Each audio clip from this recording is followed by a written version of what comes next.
Nurse TV, brought to you by HESTA and the Australian Nursing Federation.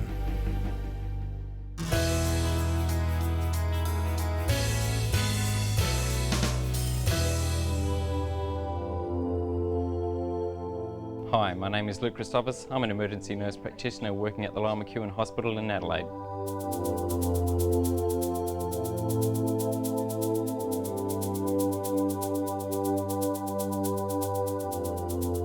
How you going, Dennis? My name's Luke. I'm one of the emergency nurse practitioners working in the hospital. What brings you in today? A nurse practitioner is a registered nurse educated to function in an advanced clinical role. The nurse practitioner scope of practice is really defined by the context in which the nurse practitioner is authorised to practice.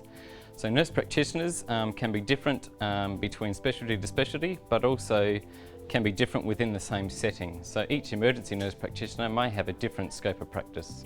I suppose the difference between a registered nurse or a clinical nurse, they initiate treatment, they do their basic nursing assessment, they can initiate some x-rays, they can take some bloods, they can put in gelcos, but the nurse practitioner role takes that next step. They can act on those x-rays, they can interpret the x-rays, they can see patients from when they are triaged to when they are discharged. Yep, you able to come in here? Well, I suppose for a start, for the Lyell McEwin, we decided back in 2003 that it was important to be on board with regards to the nurse practitioner role. It was important to nursing, and we could see the benefits it would have for our patients as well. So back in 2003, we looked at a strategic plan for the nurse practitioner roles, and we looked at what areas of service would best, support a nurse practitioner role.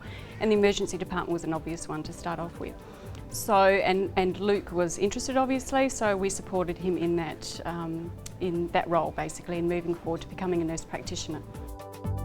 I suppose there's lots of reasons why I become a nurse practitioner. Firstly, I wanted to move up the so-called ladder, and I wanted to really stay clinically focused. And previously there was a clinical nurse level, and the next step up from that was basically you had to go into management, had to go into an educator or research type role. The nurse practitioner role really allows you to stay clinically focused. I suppose other aspects, I felt that there was a real need for the role in the emergency department working as a level 1. I felt that nurses could do a whole lot more and improve patient outcomes and improve the waiting times and the length of stay of patients. And can you just pop your chin up there? Yep, and just your forehead just against there, and I'm just going to have a look in your eye, okay? My scope of practice is mainly looking at minor trauma presentations that come into the department.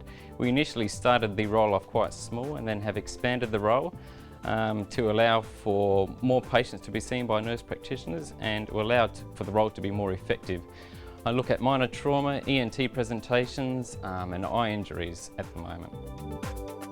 Typical day, I suppose I come in, start at 8, I sit down, start seeing patients. I suppose the number of patients that I do see within the day is around 8 to 10 patients a day, which is equivalent to what one of the medical officers would see.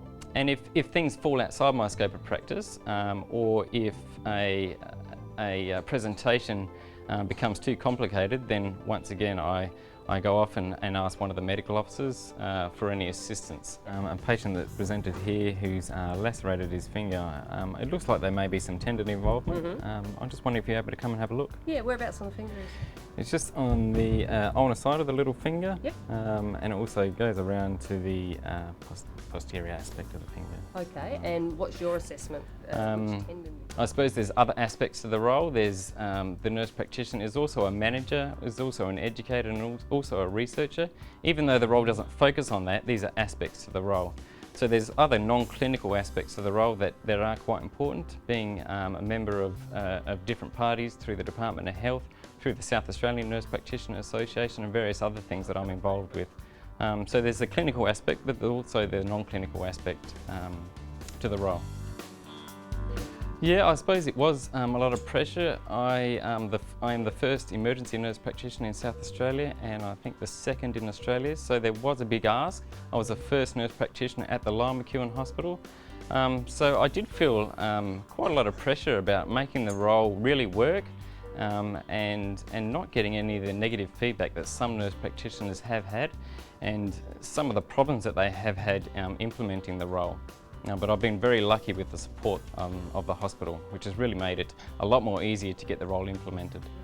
With regards to the nurse practitioner role. It was very exciting for everybody, but especially for Luke obviously, but for this department it was a great achievement, one that everybody worked hard towards obviously. Those who supported Luke throughout finally got to see their hard work rewarded, and it certainly has paid off in leaps and bounds with regards to the patient care.